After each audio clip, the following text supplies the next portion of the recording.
Now we're going to be moving on to something that is also in crisis, not just the royal family. Rishi Sunak is holding emergency talks with NHS and care leaders in an attempt to tackle Britain's winter healthcare crisis. We seem to always have a winter healthcare crisis, but senior medics are saying it's even worse than normal. The Prime Minister is hosting the NHS Recovery Forum at number 10. The talks will focus on 4 key issues. 1, social care and delayed discharge. 2, urgent and emergency care. 3, elective care, and 4, primary care. But considering the Tories have been in power for the past 12 years, do you think they are the ones to fix it?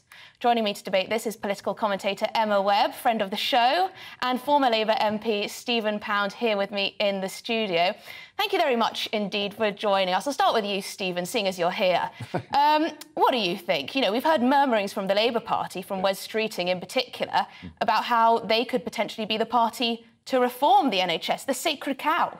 Well, you know, we created the NHS over the Tory votes, if you remember. And therefore, I think, you know, we like everybody in this country, we've got skin in the game. I think what Wes is saying is it's not just iconoclasm. He's actually saying, he's challenging us, challenging the orthodoxy. You know, the old thing that the British are not a particularly religious people, so the NHS was invented, you know, just to give them a theology. But when he talks about it being a service, not a shrine, when he talks about it being to do with the producer interest rather than the consumer interest, he's actually breaking new ground here. Now, the main thing is, as I think I mentioned before, the NHS and I were born on the same day back in 1948. Were you really? Yeah, seriously, Queen Charlotte's Hospital. You don't look old enough, Stephen. July 1940. But anyway, but the point being that within 5 years of the NHS being founded, they had a thing called the Gillibo Report, which posited the fact that the NHS was financially incapable, unsustainable. And as you remember what happened, they took opticians out of the NHS, they took dentistry out, Harold Wilson, Freeman, people resigned. But look, the thing is, the Tories have had their shot. They decided to save the NHS by what's called the Lansley reforms. This was to set up a vast internal market.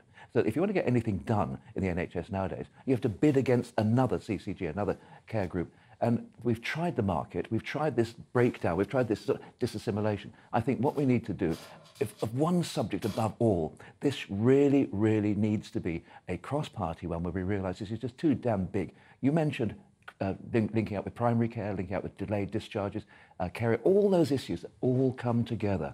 And I have to say, if ever there's a time for us to actually put, I think as I said the other day, you know, if we don't bury our differences, we're just going to, you know, bury our family. We've got to. But this is the problem, though, isn't it, Emma? Because we say we need a cross-party consensus, we need to all come together. This is a life or death issue. It's something that our country respects and, of course, relies on to be fit and healthy.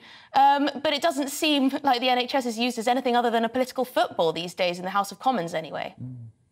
That's exactly it. It's too politically useful as an instrument to bash the opposition, particularly because it is such a divisive issue and because it is such a sacred cow, because on either side of the House, both parties know that this is something that is extremely sensitive for the British people. And because the issue is so complicated, it's also a very easy issue to misrepresent when it comes to the other side, to suggest that the other side's solutions are ridiculous. And that is partly because nobody at this point has proposed a decent solution for the radical reform of the NHS that we really clearly need.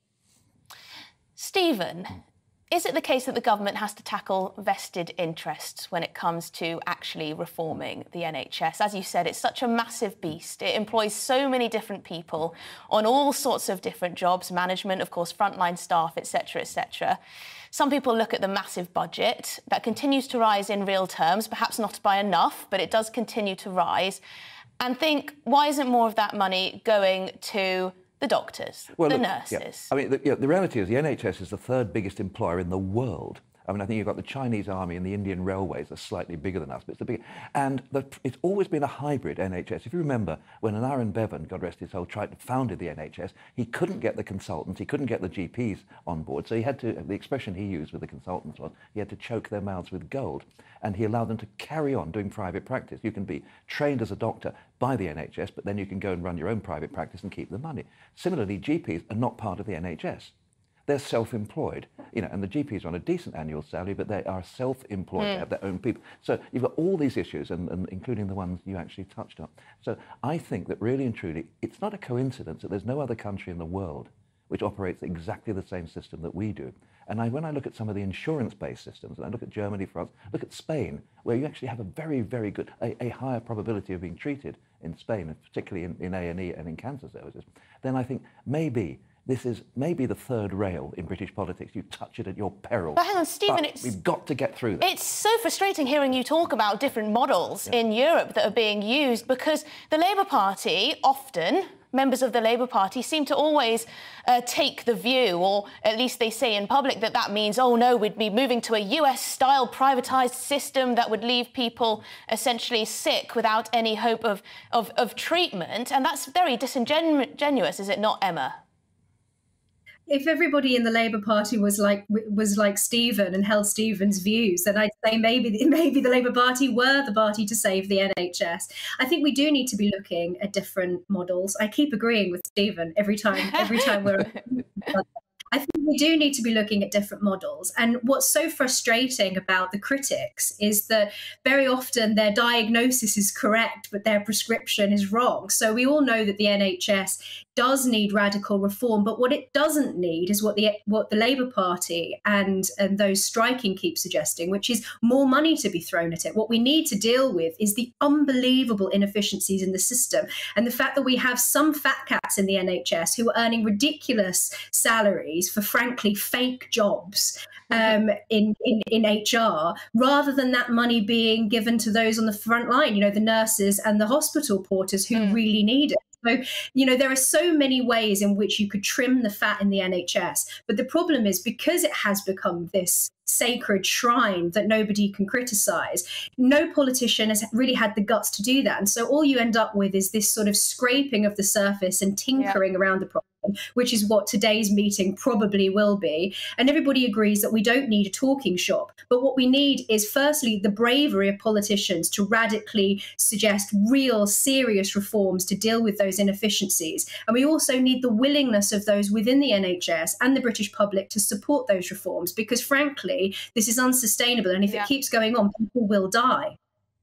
Yeah, I think you're absolutely spot on there. But I also have a concern, Stephen, and many of us wish to see the NHS change. That will take many years. It will take a very strong, bold, competent and brave government to do so, which the Conservatives have failed to do, as far as I can see.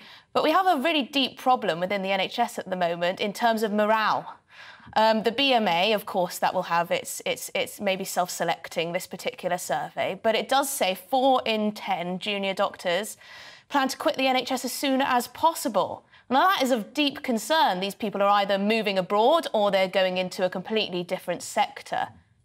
Don't you think that somebody who's trained by an organisation like the NHS actually owes something? Well, to yes. That, you know. But look, let me just give you a little scintilla of hope, you know, a little bit of sunlight coming through here.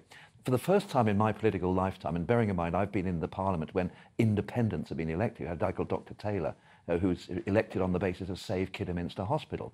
In the Dáil, you've got 5 Irish TDs elected purely to save local hospitals. It is third rail. But what Wes Streeting is saying, that marvellous expression, you know, it's a service, not a shrine, this represents finally some sort of a sea change in Labour's attitudes. We can't carry on worshipping the NHS, because we're going to be worshipping an empty sepulchre. There's going to be nothing there, just dry bones. Yes, and we all remember Matt Hancock with his shiny badge. He looked like he was in his school uniform with his little badge on his first day of school. I love the NHS, or we love the NHS, or our NHS variants on a theme. Anyway, please do stay with us, because we'll be coming straight back to you to talk about maths in just one moment. Political commentator Emma Webb with us, of course, and former Labour MP Stephen Pound. Thank you very much